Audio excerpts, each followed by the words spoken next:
Easy there, friend. I can see that look of confusion crossing your face. That's not how the Chronicler sounded last time, you're thinking. Where's that familiar voice I've grown to trust by this fire? Well, you're not wrong to notice. Tonight's tale has awakened something darker in me. You see, the chronicle I'm about to share, it's one that demands to be told by someone who's tasted smoke and ash, who's felt the heat of dragon's breath on their face and lived to speak of it. This voice you hear tonight, it belongs to a part of me that ran through the burning streets of Greenest, that watched a peaceful town transform into a battlefield in the span of a single breath. Some stories can only be told by those who've witnessed the moment when ordinary folk discover they're capable of extraordinary courage. I am still your chronicler, faithful keeper of tales, just wearing the voice of someone who learned that dragons are very, very real. The Chronicle of Greenest's darkest hour deserves nothing less than the truth of experience. So, gather close to the fire, and let me tell you of the night Greenest burned. The autumn wind carried more than the scent of dying leaves that fateful evening. It carried the acrid smell of smoke, the metallic tang of spilled blood, and the sulphurous breath of dragons. Greenest had always been a peaceful town, nestled in the valley like a sleeping child in its mother's arms. The cobblestone streets echoed with the laughter of children during the day, and the warm glow of tavern windows painted golden rectangles across the darkness each night. For generations, it had been a place where farmers brought their grain to market, where merchants stopped to rest on the long road between larger cities, where families raised their children in the certainty that tomorrow would be much like today. But tonight, those same windows flickered with a different light, the harsh, consuming orange of flames that devoured everything in their path. The attack came without warning, as the best attacks always do. The first sign of trouble was not the roar of dragons or the clash of weapons, but something far more subtle: the sudden absence of sound. The crickets that had been chirping in the fields fell silent. The night birds stopped their calling. Even the wind seemed to hold its breath, as if the very air knew that something terrible was approaching. Then, like a plague of locusts descending from a clear sky, the cult of the dragons swept down upon the town. Their purple robes billowed in the wind as they rode alongside kobolds, whose crude weapons gleamed in the light of the torches they carried. Behind them came human mercenaries with scarred faces and dead eyes, men who had sold their souls for gold and the promise of power. Above them all, casting a shadow that seemed to swallow the very stars, flew an adult blue dragon whose scales crackled with barely contained lightning. The beast was magnificent and terrible in equal measure. Its wingspan broad enough to block out the moon as it circled the town like a vulture preparing to feed. Its eyes burned with an intelligence that was both ancient and utterly alien, and when it spoke, its voice carried the authority of thunder itself. Young Lennithon Swift had been closing her family's general store when the first screams pierced the night. She had been counting the day's modest earnings, a few silver pieces and a handful of copper, when the sound of running feet and terrified voices made her look up from her ledger. Through the store's front window, she could see people streaming through the streets in obvious panic. She dropped the heavy iron key, her hands trembling as she watched neighbors, people she'd known her entire life, running through the streets in terror. There was Martha, the baker's wife, clutching her infant son to her chest while tears streamed down her soot-stained face. Little Tom, who couldn't be more than 7 years old, stumbled and fell in the street crying for his mother, who was nowhere to be seen. Old Humphrey, who made the finest horseshoes in 3 counties, limped past with a terrible wound across his shoulder, his massive smith's hammer still gripped in his weathered hands despite the blood that ran between his fingers. "What's happening?"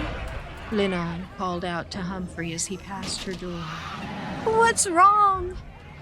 The old blacksmith paused, his face grim with pain and something deeper, a fear that spoke of things beyond natural understanding. "Dragons, child," he said, his voice hoarse with smoke and exhaustion. "The cult of the dragon has come to Greenest. Get to the temple if you can. Governor Nighthill has called for all civilians to gather there." Before she could ask more questions, he was gone, disappeared into the crowd of fleeing townspeople. Lennithon stood frozen in her doorway for a moment, her mind struggling to process what she had heard. Dragons were creatures of legend, things that existed in bards' tales and children's stories.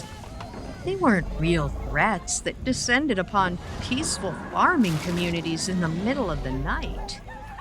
Then the dragon's roar shattered windows and seemed to crack the very foundations of the earth. The sound was unlike anything she had ever heard, a primal vocalization that spoke to something deep in the human brain, something that remembered when mankind's ancestors had huddled in caves while great predators stalked the darkness outside. It was the voice of hunger and ancient malice, of intelligence wed to powers in ways that mortal minds could barely comprehend. When the dragon spoke, its voice was like thunder rolling across the mountains, each word dripping with the authority of absolute dominion. "People of Greenest," the beast called, its voice somehow audible over the sounds of battle and the screams of the terrified. "I am Lennithon, servant of the great Tiamat, queen of dragons. Your pathetic town has sheltered one who has offended my mistress, and for this transgression you will all pay dearly." The dragon circled lower, its massive form blotting out the stars as it passed overhead. "Where is Leosinner Lanthar?" it demanded, its massive head weaving back and forth as it searched the fleeing crowds. "Bring me the monk, and your deaths will be swift. Hide him, and I will make your suffering last until the sun rises again." In the temple of Shantae, Governor Nighthill pressed his back against the cold stone wall, his usual composure cracking like ice in spring. The building groaned under the weight of terrified citizens packed into every corner, their prayers mingling with the sound of battle raging outside. Children whimpered in their mothers' arms, and their innocent faces streaked with tears and soot. The elderly clutched their walking sticks like weapons they'd never know how to use, while men and women who had never held anything more dangerous than a farmer's scythe looked around desperately for something, anything, that might serve as a weapon.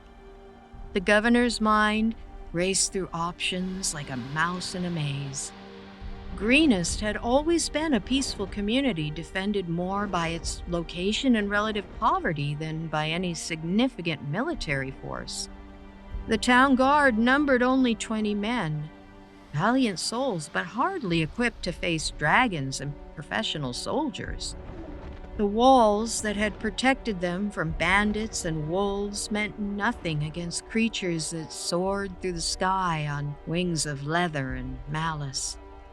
Captain Sarana of the town guard burst through the temple doors, her armor dented and her sword bloody. "Governor," she said, her voice tight with controlled desperation. "The outer districts are lost. We're falling back to the temple and the keep, but I don't know how long we can hold them." "How many enemies?" Nighthill asked, though he dreaded the answer. "Hard to say in the darkness and confusion, but at least 200, maybe more. They have kobolds for numbers, humans for skills, and that dragon for..." She gestured helplessly at the ceiling where the sounds of massive wings could be heard circling overhead. "And Leosin?" "No sign of him. Either he's hiding very well or he wasn't in town when the attack began." Sarana's expression was grim. "Though if he was here, they'd have found him by now. They're searching every building, every cellar, every hiding place." Through the stained glass windows of the temple, the silhouettes of cultists moved like malevolent spirits. Their chants rose above the screams, words in Draconic that seemed to make the very air taste of copper and ash. They moved with the efficiency of a military operation. Not random raiders, but disciplined soldiers carrying out a specific mission. Some searched for their quarry while others gathered anything of value: gold, silver, artwork, anything that could be added to their dragon goddess's hoard. But Greenest people were not without courage. Throughout the town, ordinary citizens were rising to meet the crisis with whatever weapons they could find. Blacksmith Torin had barricaded his shop with his anvil, standing guard over 3 families huddled inside with nothing but his smith's hammer and a heart full of protective fury. When cultists tried to break down his door, they met the fury of a man defending his neighbor's children, and more than one purple-robed fanatic fell to his improvised weapon. In the yawning Portal Inn, proprietor Hal Greenbridge and his staff had turned their establishment into a fortress, using overturned tables and bar stools to create barricades while they defended their guests with kitchen knives and fire pokers. The inn's stable boy, a gangly youth named Peter, had proven surprisingly effective with a pitchfork, his farm-bred muscles serving him well as he defended the inn's back entrance. The town's militia, such as it was, fought street by street under Captain Sarana's leadership. They were vastly outnumbered and outmatched, but they fought with the desperate courage of men and women defending their homes. Their swords sang against kobold spears and cultist scimitars as they fell back slowly, deliberately, buying time for civilians to reach the temple's supposed safety. Sergeant Mills, a grizzled veteran of the last goblin raids, had positioned his men at the market square's entrance, using the merchant stalls as cover while they held off a force 3 times their size. "Hold the line!" he shouted over the clash of weapons, his voice hoarse but determined. "Every minute we hold them here is another minute for the families to reach safety." His men responded with grim determination, their spears forming a hedge of steel that the attackers threw themselves against, like waves against a seawall. When the kobolds charged, shrieking their battle cries in their harsh language, the militia met them with the fury of cornered wolves. When the cultists advanced with their curved swords and religious fervor, they found themselves facing farmers and craftsmen who had suddenly remembered that they were also the descendants of warriors. The dragon landed with a thunderous crash that sent tremors through the ground and shattered every piece of glass within 100 yards. Its claws gouged deep furrows in the cobblestones as it stalked through the market square, its electric blue eyes scanning every shadow with predatory intelligence. The beast was even more terrifying on the ground than it had been in the air. A creature of scales and muscle, and barely contained lightning that moved with the fluid grace of a born killer. When it breathed, lightning erupted from its maw in a crackling torrent of electric fury. The town fountain, a modest stone structure that had served the community for over a century, simply vanished in a burst of superheated steam and scattered rubble. The surrounding buildings were scorched black, their wooden walls igniting from the residual energy that danced across their surfaces like living fire.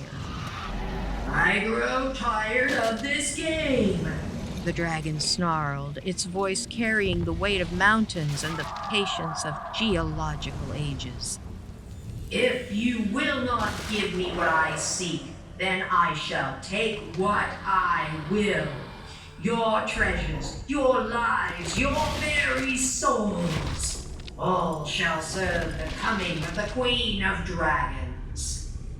The dragon's words were not merely threats. They were statements of absolute certainty.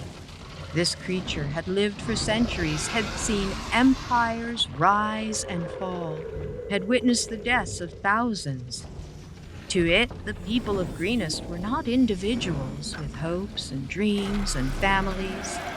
They were simply obstacles to be removed, or tools to be used in service of a greater purpose. High in the keep's ancient tower, young Kuth scrambled through the darkness, his small hands fumbling with the rope that would ring the town's great bell. The signal bell that would call for aid from neighboring settlements, though he knew in his heart that none would arrive in time to save them. The rope was thick and heavy, designed for the strong hands of adult bell ringers, and his 12-year-old frame struggled with its weight. His heart hammered against his ribs as he heard the dragon's footsteps drawing closer, each one like a thunderclap that shook the ancient stone of the keep. Through the narrow window, he could see the beast moving through the square below, its massive form illuminated by the fire that now consumed half the town. The sight filled him with a terror so profound that his legs nearly gave out beneath him, but he forced himself to keep pulling the rope. The bell's deep voice rang out across the valley, a sound of defiance that seemed to give the fleeing townspeople a moment's courage. Some looked back, seeing the small silhouette of the boy outlined against the stars in the tower window, and whispered prayers for his safety. The bell had rung for celebrations and festivals, for weddings and harvest times, for all the joyous occasions that marked the passage of peaceful years. Now it rang for the end of that peace, a funeral bell for the death of innocence. But the dragon heard it too. Its massive head turned toward the tower with the sudden focus of a hawk spotting a mouse, and those electric blue eyes fixed on the small figure outlined against the stars. A smile played across its terrible features, if the expression on such a monstrous face could be called a smile. It was the look of a cat that has cornered a particularly interesting bird. Brave child, the dragon mused, its voice now soft but no less terrifying than when it had roared. Your courage will make your fear all the sweeter. The beast began to climb the tower with the casual ease of a creature that had scaled mountain peaks and delved into the deepest caverns of the world. Its claws found purchase in the stone blocks as if they were made of soft earth, and each movement sent chunks of masonry tumbling to the ground below. The ancient structure groaned under the dragon's immense weight, stones that had stood for 3 centuries, suddenly seeming as fragile as a child's toy castle. Kuth pulled the rope again and again, the bell's voice growing more desperate with each toll.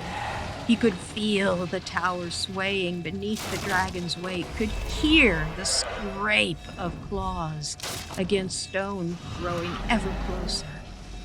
But still, he rang the bell, because it was the only thing he could do, the only way he could fight back against the nightmare that had descended upon his home.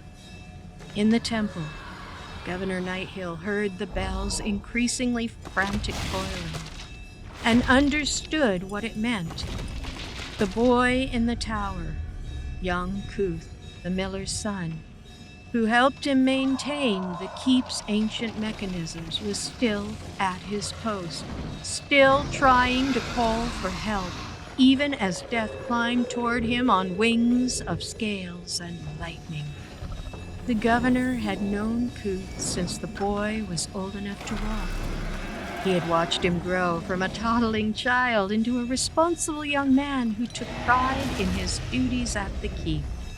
The thought of that brave soul facing the dragon alone, abandoned by the adults who should have protected him, was more than Nighthill could bear.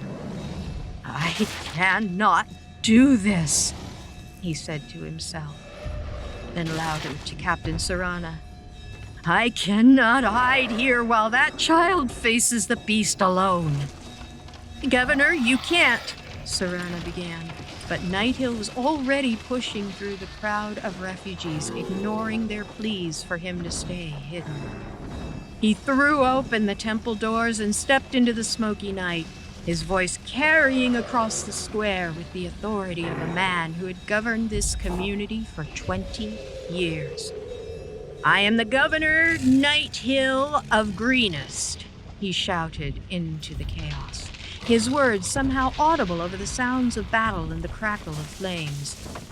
"If you want a leader to blame for your monk's disappearance, here I am. Leave the boy be and face me instead." The dragon paused in its climb, its great head swiveling to fix on this new challenge. For a moment that seemed to stretch into eternity, the night held its breath. The sounds of battle faded to a distant murmur as predator and prey regarded each other across the flame-lit square. Then the beast laughed, a sound like breaking glass and rolling thunder, like the collapse of mountains and the fury of storms. How noble, it said, beginning its descent with movements that were terrifyingly graceful. how wonderfully, pathetically noble. Very well, Governor. We shall see how long your courage lasts when it is tested by claw and flame. As the dragon's shadow fell across the temple steps, as the cultists emerged from the surrounding buildings with their curved blades and cruel smiles, the people of Greenest huddled together and waited for dawn. Some prayed to gods they'd never needed before. Torm the brave, Helm the vigilant, even distant Bahamut the platinum dragon. Others clutched their loved ones close, whispering final words of love and forgiveness, trying to find some meaning in a night that seemed to have stripped all meaning from the world. Children pressed their faces against their mother's skirts, trying to block out the sounds of terror and violence that filled the air. Old men who had fought in the last war 40 years ago found their hands remembering the weight of weapons, even as their aged muscles protested the familiar ache. Women who had never imagined raising anything more dangerous than a kitchen knife now hefted whatever makeshift weapons they could find, prepared to defend their families with their last breath. But in the darkness between the flames, in the spaces where shadows provided refuge from the dragon's terrible gaze, other figures moved with purpose and determination. Travelers who had been caught in the town when the attack began, their evening meal interrupted by the sounds of war. Adventurers with calloused hands and scars that spoke of previous battles. Men and women who had chosen the dangerous path of those who stood between civilization and chaos. There was a dwarf in battle-worn plate armor, his warhammer glowing with the holy light of some divine blessing. An elf, whose arrows seemed to find their targets with supernatural accuracy, each shot precisely placed to disable rather than kill, when possible. A human woman whose staff crackled with arcane energies, her spells weaving patterns of protection around the fleeing civilians. A halfling who moved through the chaos like a shadow, appearing whenever he was needed most to guide lost children to safety or defend the helpless against overwhelming odds. These heroes, for that was what they were, though they might not have claimed the title, had not come to Greenest seeking glory or reward. They had been simply passing through, seeking nothing more than a safe place to rest for the night. But when evil had descended upon the innocent, they had not hesitated to take up arms in defense of people they had never met. The night was far from over, and the true battle for Greenest had only just begun. But for the first time since the dragon's roar had shattered the evening peace, the people of the town had reason for hope. They were not alone in their greatest hour of need. Heroes had come to Greenest, and the darkness would not claim it without a fight.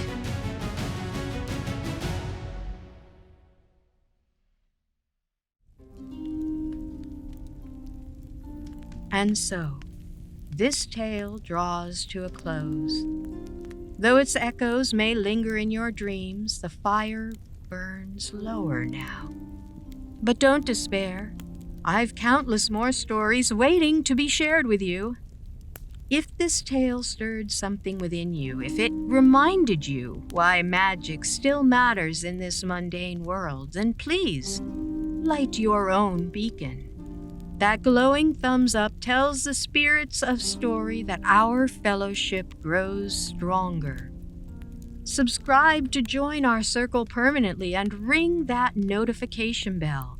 That way you'll know the moment I return with new chronicles. The fire burns brightest when more souls gather around it, wouldn't you agree? Now, if that's the case, share this tale with another weary soul who needs it, reminding them adventures still exist. Tag a friend who would appreciate a good story by the fire. The more who believe, the more real these worlds become. And if you're new to our hearth, explore the playlist of chronicles that I've gathered. Tales of heroes and villains, love and loss, magic and mystery. Each one carefully chosen for souls like yours. Until the fire calls us together again, may your own adventures be worthy of legend. And may you never lose the wonder that brought you here tonight. Travel or sleep well, brave soul. The long rest awaits your return.